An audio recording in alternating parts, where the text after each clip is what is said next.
How am you folks, and welcome back to the Health Value channel. Today we're going to be sharing an episode of something we did on another channel, which is the Worcester Source podcast with the Labour MP of Worcester, Tom Collins. It's his health episode and we are talking all things health and well-being and health valued, and hopefully it's a good episode. Let us know what you think down in the comments below. Check out Tom's channel and see you on the next one. So a bit folks. So I'm here with Ollie Nightingale. If you've been waiting to talk about health, because we've done a little bit so far on sport and education, then this is the episode for you. Ollie, you're a physiotherapist. Indeed, yeah. Yeah. Do you want to just kind of kick us off? What is it you're doing at the moment? And how on earth what's been the journey to get there? It's been quite a bit of a long story, so I'll try and sort of highlight the best bits, I guess. So at the moment, I'm a physiotherapist. I do a couple of days in the NHS, Yep. And I do a little bit of associate lecturing at the University of Worcester. Yep. And then really my sort of true passion, being a sort of black country lad, is sort of community and trying to build community and accessible strength, or showing the strength of our community and building sort of accessible services. So from what we're doing at the moment with Health Valued is a community organisation we set up about just over 12 months ago, 13 months ago, September 2024. But really things have kicked in from April of 2025 in terms of what we're up to. So as a physiotherapist, we deal with a lot of people, and that's from all plethoras of life, young, old, everything in between. But there's also that element of how can we make sure people are accessing those services? Because I've done a bit of work as a healthcare assistant, physio assistant, obviously student, physiotherapist. And often you hear these same sort of stories of that lack of access to services, people finding difficulty with getting the right treatment that they need, especially, I guess, in an outpatient, which is maybe more person-facing, community-centred approach. So you're where you are now. You're not in the NHS, right? No, so with Health Valued now, so my NHS time is sort of coming to an end and I'm sort of stepping into Health Valued full time. Okay, so what is Health Valued doing then? Where are you and what are you offering to people? So Health Valued is offering community accessible physiotherapy services within the West Midlands, particularly at the moment in Worcester, where we started in Warndon, where we managed to get funding from Oasis Community Hub, a platform Community Chest to provide free to access physiotherapy. Okay. So people can self-refer in off the website and get the accessible physiotherapy they need. So it's straight in, no need to go and see a GP. No. Just remove that barrier completely. Yeah. Located where people are. So you what buildings are you working out of? So we're at the Oasis Community Hub in Warndon, which is on the Oasis Academy school grounds. So people are in and out of there all the time with the fantastic work that the Oasis Hub do with SEN support, food bank work, grief and counselling advice, financial advice, as well as being located on the school premises. So at least twice a day, there's a hell of a lot of people walking in and out of there. And really it was a case of trying to take healthcare to where people are instead of trying to drag everyone over to where the healthcare is and having difficulties with travel costs, different things. We just thought, well, people are there, let's just take our services to them. That's a pretty, maybe it shouldn't be, but it's a pretty radical model. How did this start? How did this begin for you, right? I guess I used to say stubbornness, but I've moved a bit more towards determined. So I'm from a canal gypsy background. So my granddad and previous generations before then lived on canal boats, worked on canal boats. My granddad particularly was working from the age of 7 in and around the stables, bringing the horses up and down the canal boats every day. Used to get the cane every day. Used to go into school because his hands were dirty. And I think you probably think, how does this relate to physio? But I think that determined stubbornness of just being gritty and just trying to get through things has been passed down from my granddad to my dad and to me. And I think I just got a bit fed up of the system we're in terms of people either not being able to afford services, not being able to access them, people not understanding them, and trying to actually break down those barriers of, actually, we could probably do a lot more as professionals, taking the onus and accountability on us as individuals, but then working as a wider collective of, could we do more if we know the powers that be and the system that's there is struggling, what can we do to try? And if we all give 110%, then suddenly things will look a lot different. So I'm from an area in Cosley in Bilston where my local swimming bath shut down when I was a kid. Yeah. Our youth club shut down when I was a kid. Our secondary school shut down while one of my brothers was doing his GCSEs at the time. So they kept 3 teachers on who were going to retire to get those guys through the GCSEs.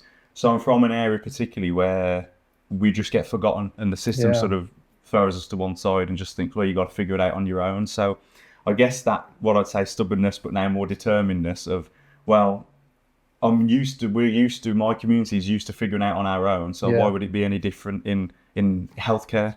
So you came into physiotherapy, you found a system that just wasn't working for real people with their real lives. Yeah. And you set about trying to change it. How have you found getting going doing this now? Like, what's that look like? It's probably been one of the hardest things I've ever done, but one of the most rewarding. Yeah. Because particularly being a relatively newly qualified physiotherapist over the last couple of years, I thought, well, someone with more experience at some point is going to say, actually, this is sort of 10 years away. And my big ambition of graduating was, if in 5 to 10 years' time, I could be doing a little bit at the university and a little bit of my own community work, then that would be sort of life goal ticked. And it sort of happened within 1 year, let alone 5. Okay. Yeah. So it's sort of gone 100 miles an hour because there's just, I mean, I'm colourblind, but I can see all the green lights that have been put in front of us. I thought at some point someone would say, no, it's not possible. But every single person I've spoken to, whether it's university lecturers, peers that have then connected me to other people in terms of whether it's Hannah, the Oasis Hub, Integrated Care Board, different members of the allied health profession. Yeah. When I've sort of voiced the idea of, do you think we could maybe move healthcare from here to where the people are here? They've gone, oh yeah, actually that'd be a good idea. What about, why don't you try this? Why don't you try that? And sort of that's added, the network has added the layers to the position that we're in now, and learning all those lessons from all those influential people who make the decisions of, you need to think about this, you need to think about that. And that's gradually sort of shifted the pathway to where we are now. Yeah. I'm really struck. Nothing you've described there was a system. It was all people, right? People and relationships. You've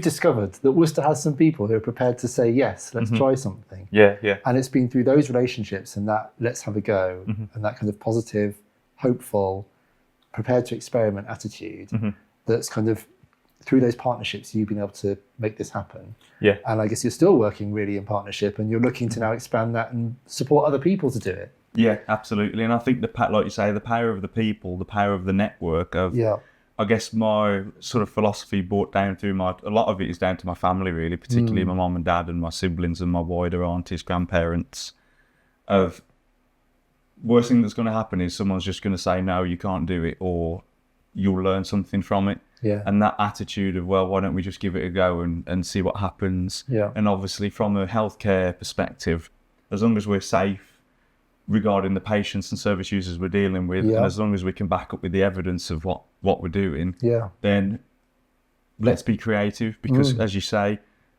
none of this is a huge system sort of base. It's the people, the networks, the community together of how can we bring in people from all these different areas and people with all these different bits of knowledge to form this sort of, oh, okay, so maybe we could do it like that, and then connect them with the Oasis Community Hub and Hannah and the team there, and then believing in us as well, of going, actually, this is a good idea, we'd like to do that with you, and being able to, and then platform as well, believing in us and thinking, actually, we could provide the funding for this to get it going in our communities to support our residents. Yeah. And then it's sort of, okay, how do we then expand that across Worcester, across Worcestershire, and hopefully sort of beyond that. You're not done yet. No, not at all. Talk to me a little bit about the impact you've seen it having now. So, I mean, I know obviously, everything you do is kind of confidential. You're a medic, but what typically are the impacts you're seeing? How are people's lives being affected by the work you're doing? I think it shocked me at how the little things in life. I know obviously that's a bit of a cliche. The little things in life matter, and I think it shocked me at just how much people often say it's nice to just see someone face to face. It's nice to feel like we're being listened to. We obviously have students from the university involved, so that allows us to expand what we're doing. And there's also that hunger and drive within them of, this is new and innovative. They want to be a part of it. Yeah. And just from the service user perspective, we've had people that have been on the NHS waiting list, which is a difficult challenge in itself, managing 12 to 16 weeks. And we've managed to bring them in for appointments, and they've been getting better. and treated them for a variety of different conditions whilst they've been on that waiting list. We've had people that, a couple of key comments that sort of you think, wow, you don't realise the impact. One particular person said actually coming to see us gave them the confidence to actually go to the GP that they hadn't been to for over 10 years to look into their own health and to take measures about stopping smoking and looking into actually the wider aspect of their health as they age. We've had another person who was having a difficult time with family members and the support they were having for those family members coming to an end. And they came with us and we had a couple of sessions, gave them a bit of advice, guidance, and gave them a platform to just be heard. Referred them to different support groups at the Oasis Hub as well. And now they've been completely discharged and they're thriving. And one of the key comments from there, because we try and get feedback so we can keep improving what we're doing, was just the fact that it gives people hope and optimism that they can make the changes, that we try and put that quiet confidence in people that, yes, it's fantastic you've come to see us, but we're working with you. We're not the enemy, which has almost been moved in the direction of the current climate we're in of healthcare and different things, where there's this real pitting against of service users and staff, but we're all on this, in my opinion, we're all human, we're all on the same team, we're all on the same side, we've got the same goal. The person sitting at the opposite end of the table, hospital bed, whatever it is, we're trying to do the best we can for them. And that's what we're trying to do, just on, I guess, a small scale at the moment, but hoping to grow that and reach more people, because the feedback, I mean, we've had 100% feedback, people going above and beyond expectation. 100% of people have stopped using as much pain relief compared to what they were using before they started. People have said they don't need to go to the GP for physio and different, use NHS physio because they've been coming to see us. Just the word of mouth alone of people passing on their friends, family, sons, daughters, aunties from out of area. I guess my philosophy is, well, let's not break the rules too much in a bad sense, but how can we bend the rules to break down all those barriers, some of those self-imposed barriers of, if you've not had an appointment for X amount of weeks, or if you've missed 2 or 3 appointments, you've got to be discharged. We're dealing with a lot of people that have got a lot of mental, social, physical, financial health issues going on. And if we say, after 3 appointments you miss, you're never coming to physio again, we've lost them out of the system. They become a demographic. And that might have been their first reach out to the system for a long time. It's about putting the person at the centre, not the system. Exactly. So I'm really struck, Ollie, listening to you about it. The philosophy you've taken seems like a fairly simple recipe, but it's one you've just taken to the absolute extreme, which is like, understand the person, meet the person, understand that their barriers are not necessarily just practical, they're also psychological. And when you experience the world through their eyes, the way they are experiencing it, you realise that a lot of things that to many of us might not seem like a barrier, for them really, really are. And then you've just gone about systematically, I think, identifying those barriers and then eliminating them. Like, how do I wipe out this barrier to the maximum possible extent? And you've done it with where you go, with how you access the service, how you use trusted people as like the way to share knowledge, all these things. That seems to be your approach. Is that your passion, or is actually, how would you articulate what's the driving passion behind what you're doing here? Thank you for those kind words to begin with, because I think it's just, we've just given it a go, really. I guess and trying to sort of make that change. I think the real passion inside of me, I'm trying to think, there's a couple of different things. First of all, I think it's the experiences of my own family. So my dad is a very unwell person, sadly, over the last sort of 6 years of his life. He sort of got 2 halves. The first half, marathon runner, martial artist, quite fit and active. Had quite a few health changes and conditions to now he's sort of wheelchair bound, has a sort of catheter, very difficult to navigate life. So I think a huge passion of mine is driven from those experiences with him, being in and out of the hospital throughout my whole childhood with him. It's not just me, it's obviously my wider family as well. We've all had these experiences, had a few near-death experiences that have really sort of shaken us. And it's seeing someone with complex health needs struggling to be a part of what ward do they put him on when he's hospitalised, waiting for a long time in A&E. But then also I'm thinking when he was first diagnosed with different things, now knowing the knowledge I have as a professional, thinking a lot of this could have been changed if he'd have had better access to services and better knowledge and better education on what conditions he had. Now a lot of the interventions he had have sort of been completely written off as not needed.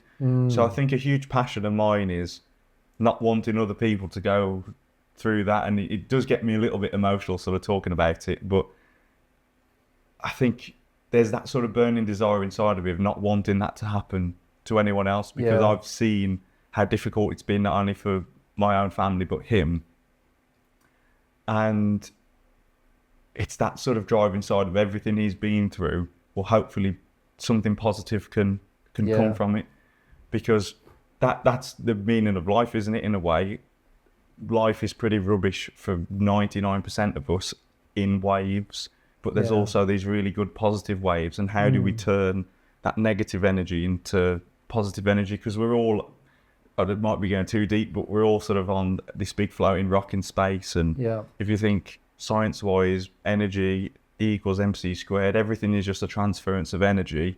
So it's like, how do I utilize those negative experiences to make positivity? I think deep down that is really what it is. And then from that, the area where I'm from, the passion for community. My granddad is the sort of person that as he would walk around, he'd know everyone would know him, and seeing actually how powerful communities are together, and then growing up and realizing how disconnected our communities have become. So wanting to try and build that, how do we build communities so we could all put in that extra, if we all put in an extra 1%, suddenly we can make great change. So I think those are the two factors of that life experience, and then the power of the community and the power within all of us as human beings to just make, we haven't got to change the world, we've just got to make little differences that impact those people around us, and gradually over time that can keep expanding.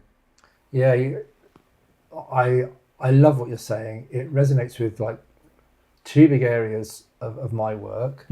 So some our listener might know, they might not, that I've been working on family hubs, and I chair an all-party parliamentary group on those. And of course the government's trying to roll those out to have a place in every community that can support every family from -9 months onwards.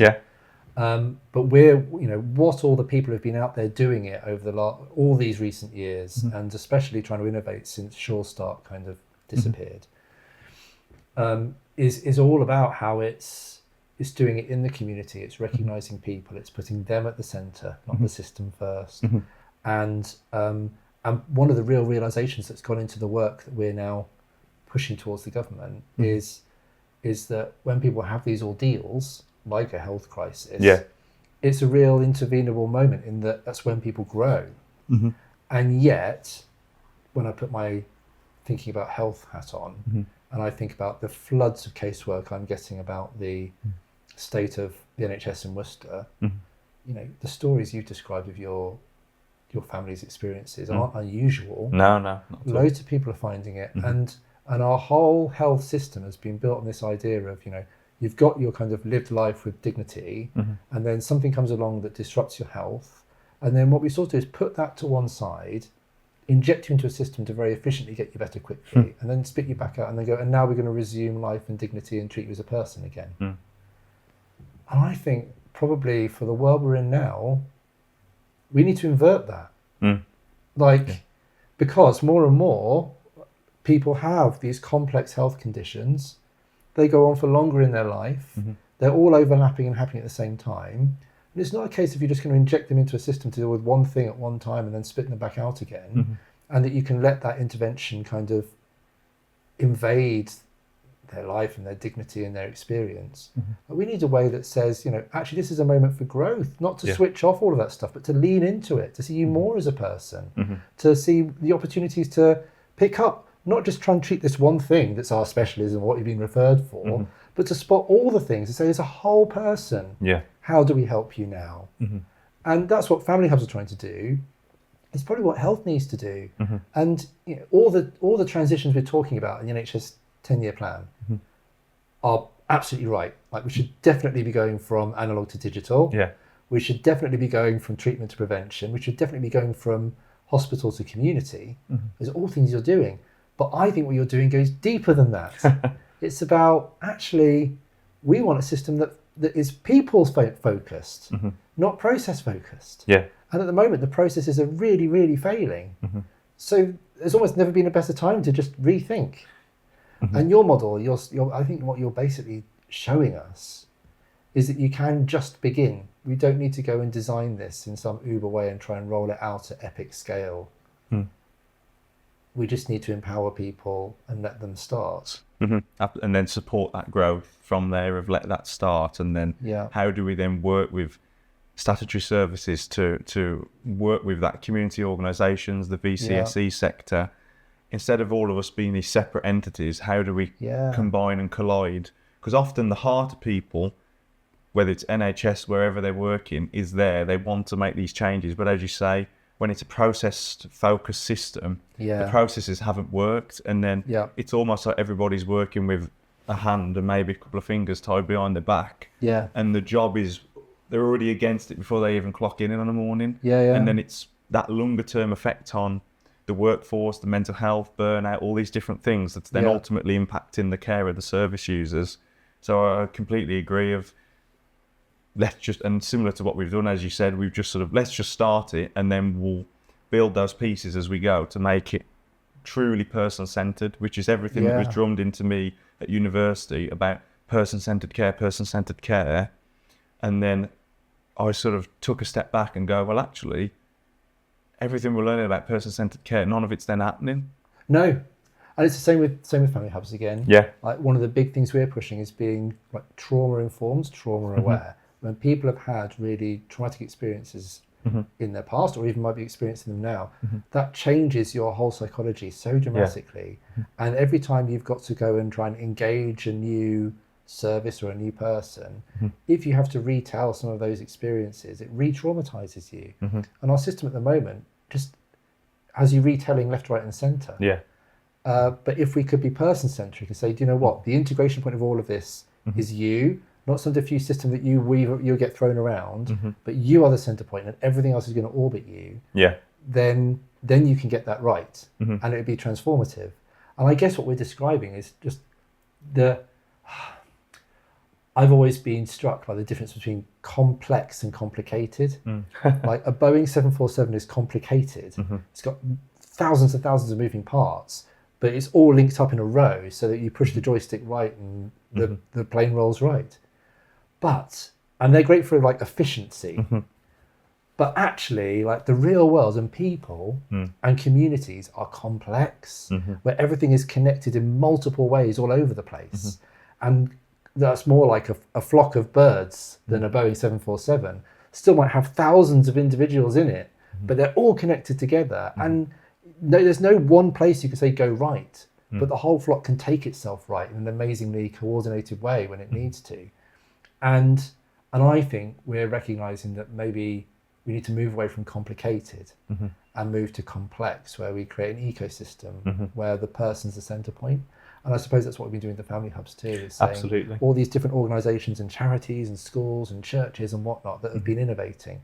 How do we get the resources of the state from all sorts of different departments with different missions flooding into those? And so the final integrating point is around a family who you want to support and wrap around and help them thrive. Absolutely, and build it from the bottom up rather than the top down. And I think testament to that with the family hubs and the work that you guys have got going on, it would be a lovely system where you could be referred, you could go to your GP in a statutory service, be referred into the NHS, and then it becomes, perhaps if it's a relatively non-medical condition, that you could then be referred to Health Value to continue physiotherapy. And that's operating within the family hub, where we can directly refer you into social services, SEN support, financial support, and completely eliminate all of those barriers. We live in a world now, as you say, in terms of the synergy and moving parts, where we could pick up our phones and connect with someone at the other side of the world. And yet the systems we have, healthcare, education, what have you, are still in that old format. And it's how do we shake them up. And I think the work with the family hubs will be a fantastic model of truly integrating those services. I'd love to share one thing with you that came out of our work on that, and we've put it on the last page as here's a thought kind of thing, is if you're really about empowering the community to deliver things and do things themselves, and you're really serious about this kind of trauma-informed approach, then as soon as someone's told someone about their need or their experience, they've told their story once, that's as many times as they should have to. Yeah. And so we're asking the question of like, should we now get that person to have to tell their story again to a professional? Who should do the hard work of building a new relationship? And maybe it should be the professional who builds a relationship with that person who's been told. And if we decide that they're a trustworthy person, and let's face it, someone's already trusted them, why don't we give them all the power to refer and commission? Why don't we just say, do you know what? Like, if you're happy to support your friend or the person in your church or your school or whoever it is, here, like, you have all the power of the lanyard. You can make referrals. You don't need to go to a GP. You don't need to go to this. You call these services in around this person so that they don't have to, like you've been doing, they don't have to move an inch. We will come around you with all the things that you need right now. And you didn't need to tell anybody else because we were prepared. Instead of expecting the person we're serving to do the trusting, why don't we, as the people providing the services, do the hard work of trusting and wrap ourselves around them? Yeah, absolutely. Okay, so Ollie, we've already kind of got into a bit of like, here's a grand vision, here's how things could be different. We've probably both got the same tendency there. And I know you are like genuinely looking to try and scale what you're doing, and scaling is really hard. Everyone who's worked in business knows scaling is a thing. But you know, what does this mean then? You know, what do you, people listening, what should they understand? What is your message out to the world? What does this mean? You know, the kind of so what question, what next? You're learning, you've discovered some amazing models and opportunities. How do you want to see the world changing and adjusting? I think a couple of prongs of attack we've got really, because I think traditionally public sectors, healthcare services, everyone's playing on the defence, whereas we're sort of going with that let's go on the attack approach, because attack is often the best form of defence. So we're looking at a couple of different layers. We've got our own sort of social media profiles and channels that you might be watching this on or listening to it on Tom's and moving over, where if you think online, people will be involved with a lot of crazy things that they're donating money to or paying regular subscriptions for that may or may not have any real benefit to anyone. Whereas I guess with what we're going from a long-term sustainable point of view over 5-10 plus years is that community members themselves can donate in to help pay for people's exercise classes, appointments, what have you, from that longevity perspective of can we become truly self-sufficient and generate our own income to keep things going forward. But I guess from the short, and that's more of a very long-term aim of 5-10 plus years, I guess for the short, medium-term aim over the next 1 to 5 years is working with statutory services, primary care network, public health, housing associations, whoever wants to help and support their local community and is involved in the 10-year plan. Let's work with you. We can pivot very quickly. If we had funding to set up a clinic on the other side of Worcester, we could have it set up and running by, well, arguably Christmas, although we're only a few weeks away, but we've got the capacity ready to do that. It's just, and we're sort of operating at full capacity at the moment in terms of the hours of physio we provide and myself and the students being involved. And we've got a hell of a lot of people either wanting to work with us as professionals and service users wanting to be treating. We just need that next step of the resources to do that. We've stretched our current funding as much as we can possibly stretch it, if not beyond that. And I know there's different various grants or different partnerships we could have. So I think this can be outside of the statutory services as well. It can be community organisations, charities, whoever it may be, of all of us collaborating together, because we can have service users come into our service, as you said, they might not have spoken to anyone for a very long period of time, and then we, I guess, potentially it's having the power, but it's more of having the opportunity to facilitate change. I have to say to the students, we can't force anyone to change or listen to what we do. We can just provide the platform to help them if they want to, and we sort of say, this is what we think you might be able to do, and then where can we direct you, refer you in that process. So I think that current aim of ourselves is continuing to grow the current services that we have and keep them consistent in terms of the Oasis Hub, and try and continue that for at least 12 to 24 months, if not beyond that. But then also within the Worcestershire region particularly, there's multiple different hubs, I guess family hubs, that are already sort of council bound at the moment, that there's enough geographical distance between some of them that involves completely different demographics of people. Which, because often Worcester is quite a rural area, and if you don't have a car, the public transport can be a little bit hit and miss. And whether it's the cost of people getting to and from appointments, not being able to pay for parking, our services, by having other people supporting the cost of the service, the end user gets it for free and eliminates one huge barrier. And then having it in portable locations, whether it's family hubs, churches, schools, wherever people are going to be. Taking, even if it's football stadiums, rugby stadiums, whatever, cricket grounds, wherever people can get to, we can be there. We can set up a physio room, probably a room like this really, maybe the other rooms maybe a little bit bigger, and get our plinth and get all of our gear in motion and get the person in and treat them. So we can be as portable as possibly can be. It's how do we then get to those groups that either wouldn't normally access services or don't trust the services. And what I'm conscious of is maybe more traditional providers sort of swoop in and go, well, we're NHS, come and flock to us, whoever it may be. And then there's no, people are like, oh, well, what do they do? And a lot of what we do is health promotion, prevention, and obviously we do education, assessment and treatment. But it's from the bottom up. So we had that connection with the Oasis Hub that had the trust in the community, and they trusted us and we trusted them, and we built that trust together. And it's, how do we replicate that model of going to areas, organisations, charities, whoever it may be, in the community that have that trust with that community, and then we can scale it from that approach rather than just swooping in from the top and going, where physios come to us, people don't really understand what physio is, what it does. They might their nan might have had physio for a new knee, and then the child might have had physio for a respiratory condition. Someone might have had physio for a stroke. We have such a plethora of our profession of where we go.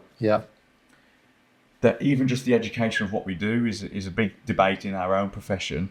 So it's trying to educate the people on what we do, and that we're on your side, and that we're going to be at a place where you can access us far easier than any other service. And I said earlier, you're removing barriers, but I think you could equally flip it and say what you're doing is building safety for people. Like, you're talking about trust, you're talking about removing uncertainty or unfamiliarity. Like, I think one of the things I've learned is we think that hassle is what puts people off. People put up with lots of hassle if it's hassle they're certain about and they're familiar with. It's not hassle, it's the uncertainty, the insecurity, the slight lack of trust. Those things really, really are the barriers, right? And I think you've captured a way that actually letting the community lead it and relationships lead it, you then have that trust is built in, it's there, the familiarity is built in, the real barriers are actually being eliminated, right? But as a politician, I'm really struck by you saying, we need to find a way to financially be independent. And I feel like I really, like, that does not sit well with me. It shouldn't be that if you're doing this in a really fantastic, organic, community-led way, you have to be fully community funded, and then we're expecting the poorest communities to pay the highest price, right? The state should be able to fund the thing you're doing with the approach you're doing, right? This is my view. No, yeah, absolutely. But it needs to remain owned by the community. Like, Sure Start is the greatest example of government coming in and doing something with the swooping in approach. And what happened is all the things that were happening in neighbourhoods that were community-led were displaced by a bunch of professionals in nice polo shirts and lanyards who came and did a fantastic job of delivering amazing services, and the data shows us it was transformative.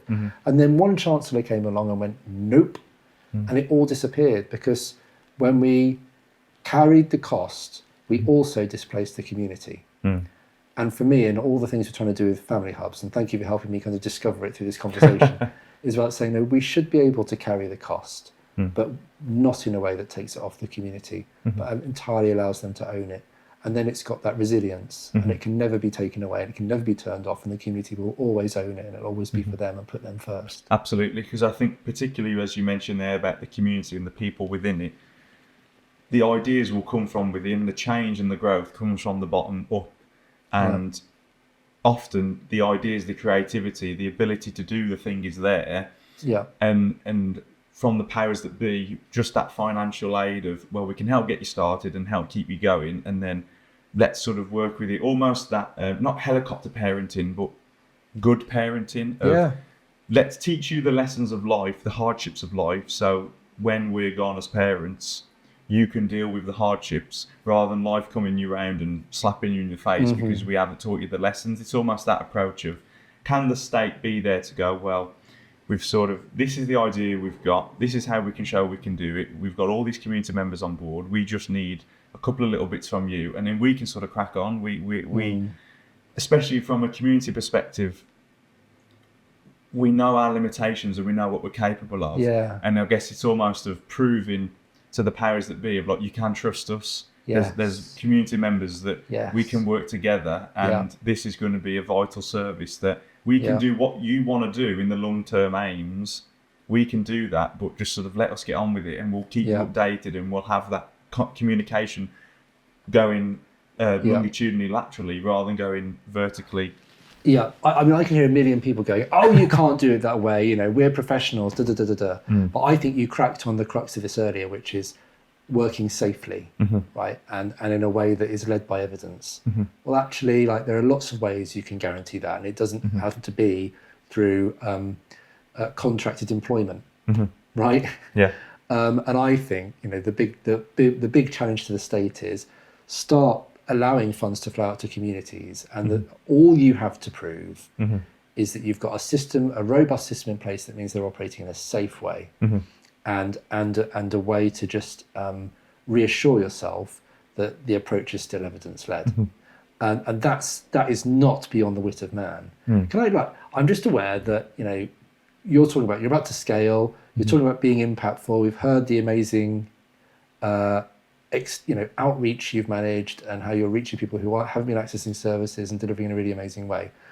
But I'm really mindful that probably, you know, what you're doing all this with is a rounding error in a health budget. So just for the sake of anyone who is in that world and listening, what's been your funding budget so far for what you've done up till now? Not a lot in comparison, I guess, to what could be available. So in terms of the funding that we had from platform housing, that was just under about £4,000. Which, in a sense, traditionally, just as a bit of a background, funding from healthcare wise, obviously healthcare in this country is free at the point of entry generally, but there's still a cost to it. Somebody still has to pay the bill. Now, as we go into the more private sector, healthcare professionals will often sell what service they provide on their skill set, their X amount of years of experience, what they specialise in, how they can help you, and therefore that comes with a certain cost. Now, the unusual situation I guess I was in of building this sort of in my last year of university, and over the first year or two of being qualified, I don't have that back catalogue of experience or specialism. And I also don't necessarily think that would have aided or links really with my true passions of just trying to give something to people that they don't have. So my sort of philosophy, and I think that's sort of why it's helped us get to where we've got to so quickly, because we're just taking something that people don't have to them. We're just solving a problem, which any good business, community enterprise, whatever it is, it's just solve a problem and you can make a solution, can't you? So from that perspective, that just under £4,000, we've really, I guess some people more experienced physios particularly might be saying, well, we've drastically undersold our services, which to a degree we have. The cost is around, at the moment, about anything from about £20 to £40 per hour. The initial funding has been a lot lower because we just had to get our foot in the door. We had to massively reduce the traditional cost of physiotherapy, which on a private sense can be anything from £50 to £120, if not more, an hour for 1 hour session. Now, I thought, and similar, coming back to your point about professionalism, sometimes there's a lot of arrogance about, well, I'm a professional, I've got a lanyard. But to me, we're all still human. The area I'm from, I couldn't go back home and be like, "Oh, I'm a physio now." Like, it just wouldn't. It just doesn't add up. I'm not never that person. I never will be. And I'm lucky I've been brought up to sort of keep your feet on the ground, but try and make a difference to people's lives. So, from a traditional sense, we've massively undersold what we're offering to get us in the door. But now we're in the door and we're in. It's like, okay, actually, our costs are probably more of the £45. So you're moving to a more, you need to move to a sustainable footing for this. Right? And I realise that a lot of what you've done has been funded by passion. But I mean, honestly, just that £4,000 I think is useful as a marker because you could multiply that up by a range of factors and it would still be seen as like insanely good value. Oh yeah, right? Absolutely. So it just shows what's possible. I'd also just like to, I don't think I know anybody who works in health who did it for the money. Right? They all did it because they wanted to help people. And I suspect, you know, a lot of the frustration that people have is the system they work in, not the core value they get to deliver. And you're falling back to a model which is about focusing on the delivery of the value, going where people are, and actually lightening the system. And you've used digital to lighten your systems too, haven't you? So do you want to talk really quickly about how you're embracing digital? Yeah, so I guess I've worked in, as I say, private practice in the NHS where we've used a mixture of paper notes and sort of electronic systems and digital systems, which, I mean, the paper notes take a hell of a long time in both sectors, and the digital systems arguably take longer with loading times, and there's different things you have to add. And I'm quite tech savvy to a degree. My dad's quite a techie person, so I've learned a lot from him. And just seeing the innovation of actually how can we make this, because our budget is quite low and we're trying to make quite a big change. How can we be as efficient and effective as we possibly can? I've also got a few hearing conditions, so I find it quite useful having something recorded in the background to enable me to remember stuff, because sometimes something will happen, it will sort of go in one and out the other. So I started looking into the AI sort of note taking. We used a couple of different providers to begin with, and now we've sort of settled on one where we've got a calendar sort of booking system and the whole AI note system, so we can sit and have a conversation, physiotherapy appointment, and it will transcribe it all on the laptop, and then it's built into the code in that it puts it into the format we need, whether it's an initial assessment, a follow-up appointment, GP letter, summary to set email the service user. And so that has drastically reduced our admin time, because everything that could possibly be said is there recorded. So from a professional perspective, it keeps us incredibly accountable because everything is there, black and white. Really high traceability on a transcript, but also actually no effort to translate that into the format you need to move on to the next step. And then from that, we can then refer people into GP services for X-ray scans, which we've had a lot of success in. About 6 to 10% of the service users we've sent in for scans, and they've all been accepted by the letters that have been done. Well done. And I know we've had a few conversations about the next step of how we could sort of make the exercise programs that we send part of that system to make it a lot more streamlined. Yeah, for the benefit of the person listening, we had a chat earlier on about actually we might run a hackathon and get some of the amazing, talented software developers in the city around the table with some pizza. And see if we could develop something that helped you then get those programs out for the service users with all their exercises described in a similar way, where it's just being listened in and then gets produced for them without any or much extra effort from you. Yeah, brilliant. I'm looking forward to that. And I guess my big message to people listening is, like, you know, if you're inspired by any of this, get in touch with me. I'm sure Ollie'd be happy to have a chat with you. Yeah, absolutely. And if you want to partner as Ollie tries to expand and roll out further, get in touch. We're all about trying to build these connections and relationships that allow us to bring change. So I don't know if you want to add anything to that, Ollie. Or... No, absolutely. All of our social medias will be in the description, I'm sure, and we can pass them on to people that connect with us on all the platforms. We've also got a Buy Me a Coffee, where people, if they're interested in donating any contributions towards it as well. But there's Instagram, Facebook, TikTok. We're on all of there. The students have a lot of involvement with the manager of that. They seem to quite enjoy the social media side of things, because I guess from that perspective, the value there of just showcasing what we're doing, a bit of the behind the scenes type stuff of what we do, but then also being able to reach further afield of that education and health promotion and prevention. And I think, anyone that is listening that has any interest or knows someone who might know someone, or any sort of think, actually we could collaborate here, we're very open-minded. We're happy to work with anyone, providing ultimately it makes the service user's life better and can be an efficient and effective service. So yeah, feel free to get in touch with Tom or myself. All of our contact information on website and stuff will be down below, and together we can make great change, and that's what we're aiming to do. Fantastic. Thank you so much, Ollie. No, thank you, absolute Tom. Pleasure. And all the best in all you're doing. Thank you. You know, I think it's an inspiring model. I think there's so much we can learn from it, and you know, right behind you as you roll this out, try and expand it, get it sustainable, and keep making a difference.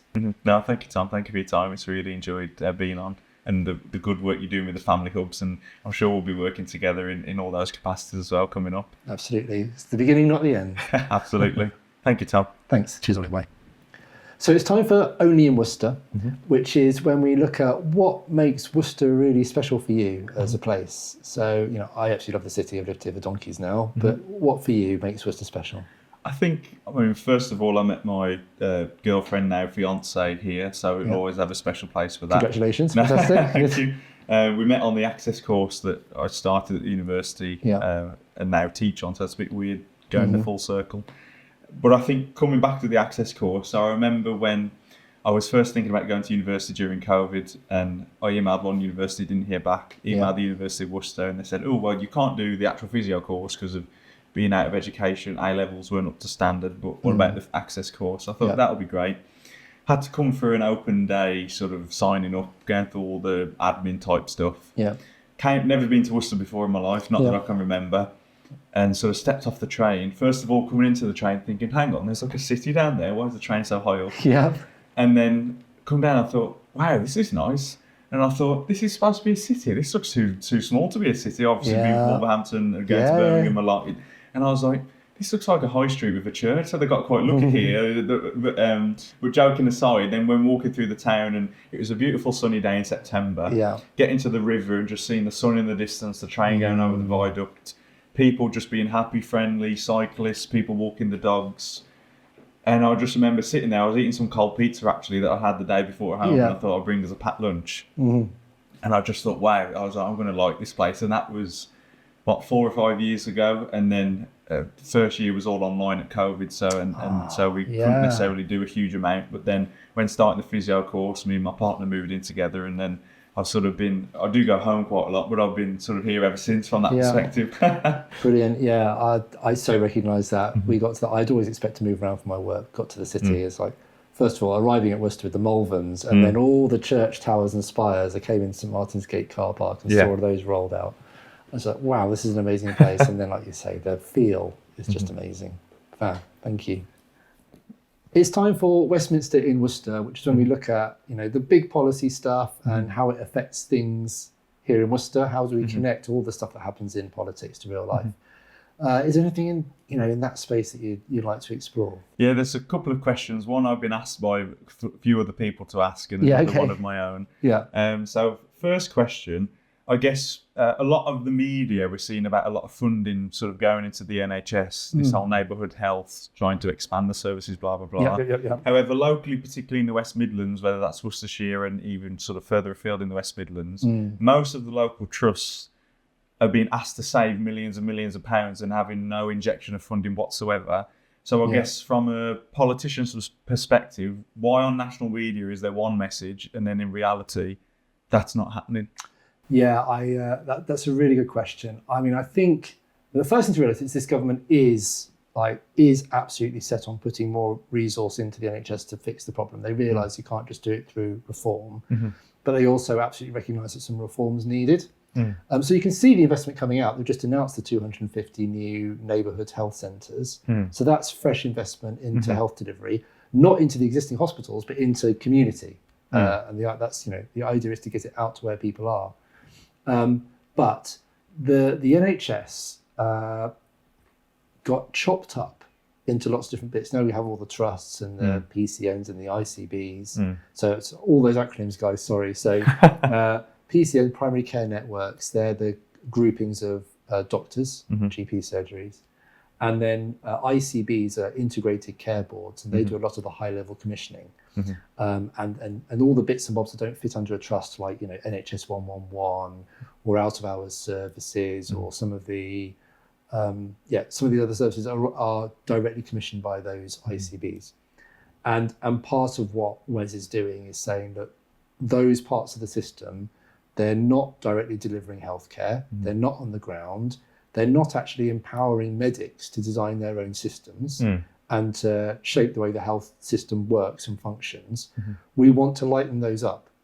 And he has put a massive imperative in to reduce the size of those, for example. And it's about, in the long run, being able to re-gear the NHS back towards treatment and empowering professionals to shape their services. Professionals, medics to help shape their services, and less about having just layer upon layer upon layer of commissioning, internal markets and things that have actually left us with a really fragmented, disintegrated system that isn't working well together.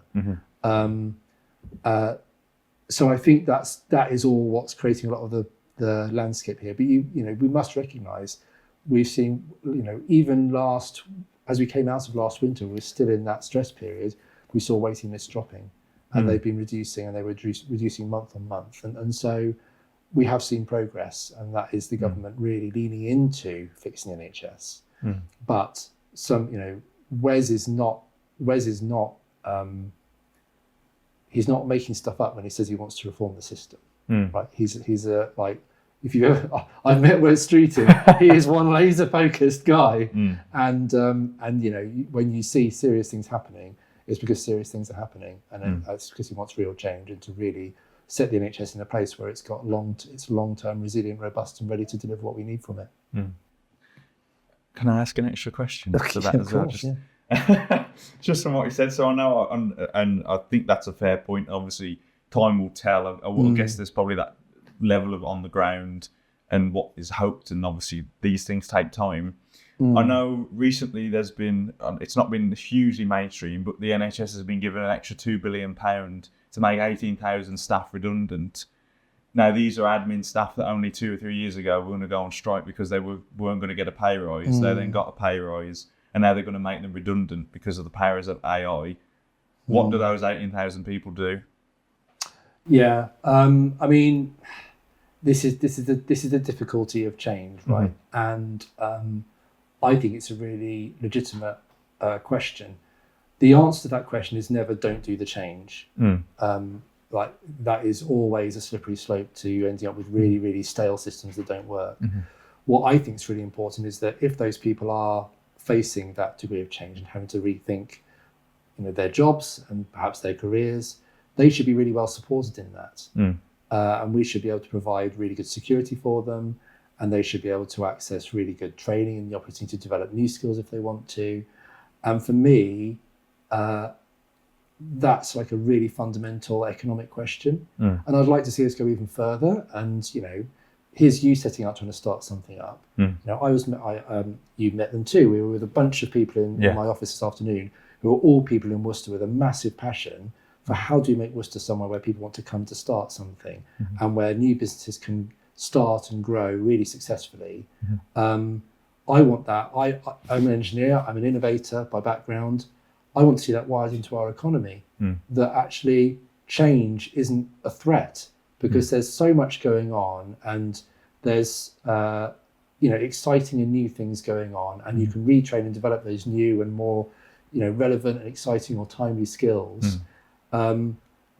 It should be that there's that opportunities there, and this doesn't feel like the same level of threat as it was in a world where nothing is changing and there's no opportunity. And the basis for that is also security.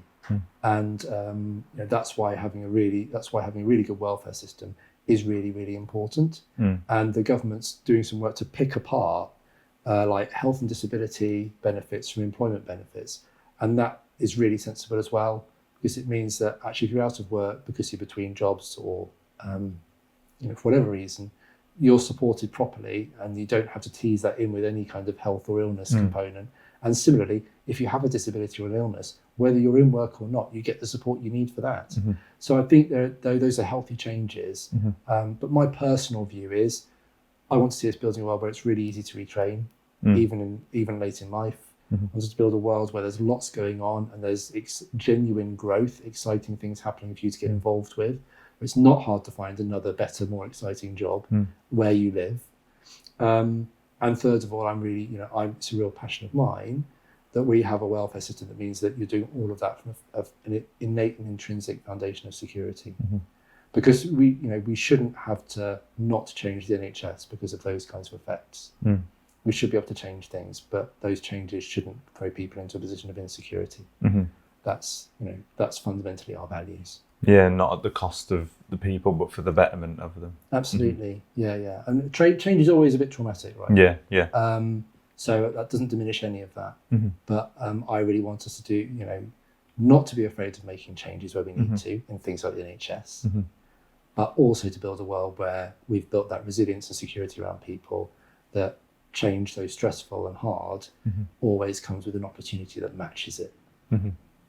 No, thank you. And just, I guess, one more question. I know that was a slight bonus question. I guess this may be one question that leads into two. I know, obviously, the budget that's recently been released, there's been a lot of this whole media thing of this millionaire exodus and all these different taxes and sort of stifling entrepreneurship and all these different things. Now, as you mentioned, we've obviously got a huge passion. We're sort of people focused rather than sort of processes focused. And we essentially came up with this idea in our bedroom and has grown it to now sort of hopefully working with statutory services and showing that there's different ways to sort of skin a cat. Yeah.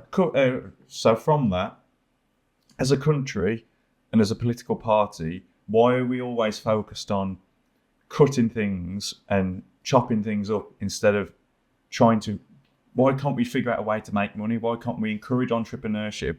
Put our money where our mouth is, take the gamble, and let's innovate and try and make things so this country can become better for the people that are within it, regardless of ethnicity, creed, whatever it is, demographic, schooling, and making a system that believes in the people. But that has to come with a gamble and a risk of doing that.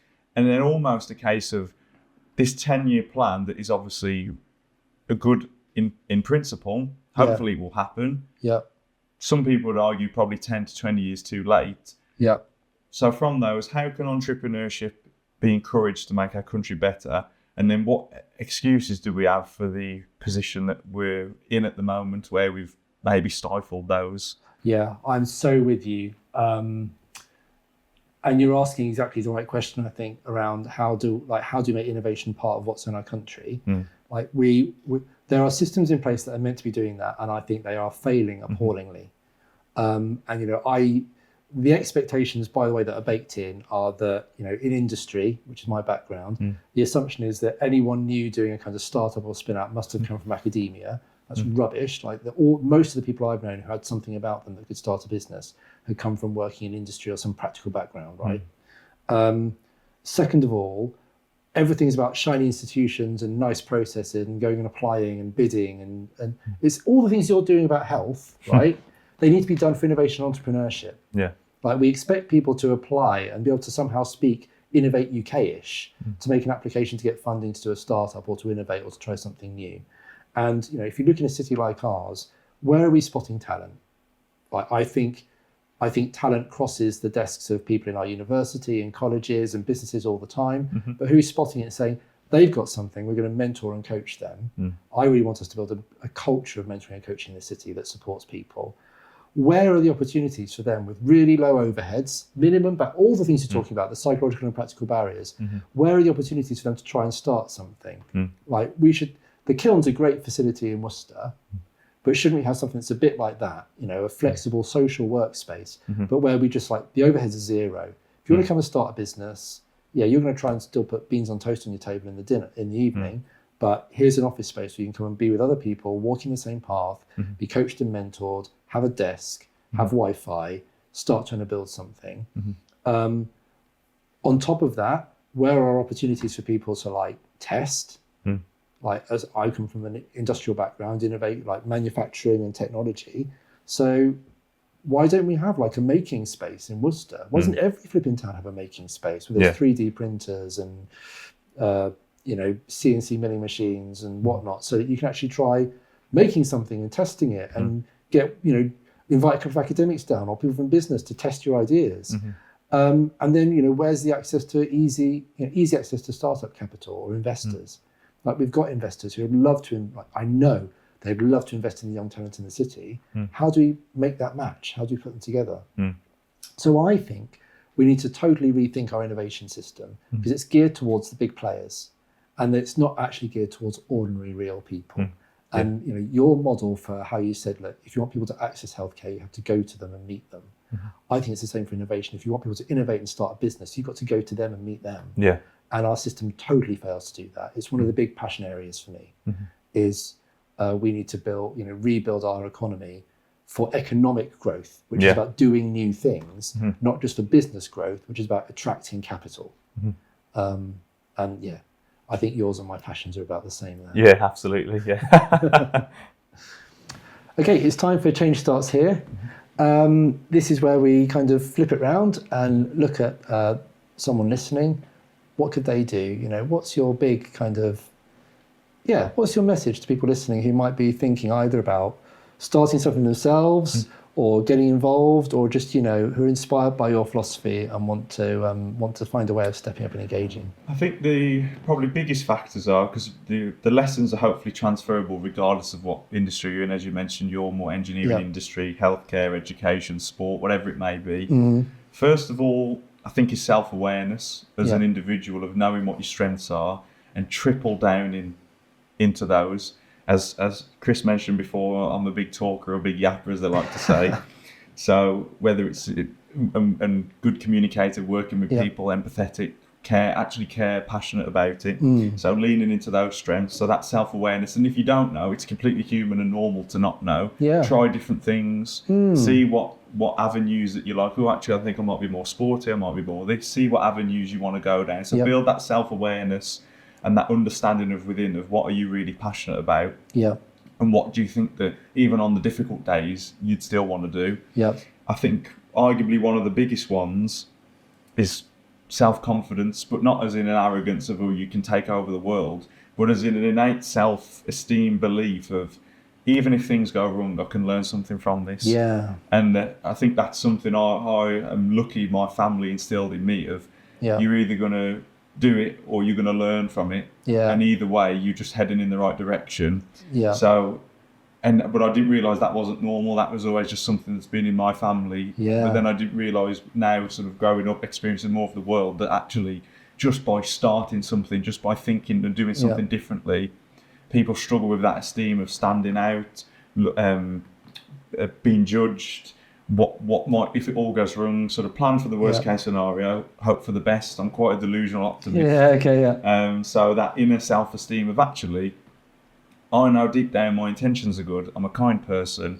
So let's just give things a go and we'll see what happens. And everybody can have that in any walk of life. And then also I think sort of mixing together, just having a genuine passion and a care for something. I know technology is a fantastic aid to us and makes our life better. But I think we've got slightly disconnected with the reality of our fleshy human bodies on a big natural planet Earth, floating around the solar system, having a care and a passion for what interests you enough that you want to dive into and think absolutely love it. Some people grow up as a young child knowing they want to be a vet, knowing they want to be a paramedic, doctor, physio, bin man, tea lady, tea man, bin person, whatever the terminology is. Some people have that as soon as they're a child, they know that. But 90% of the rest of us don't have a clue. I did loads of random stuff before coming to healthcare, selling on Amazon,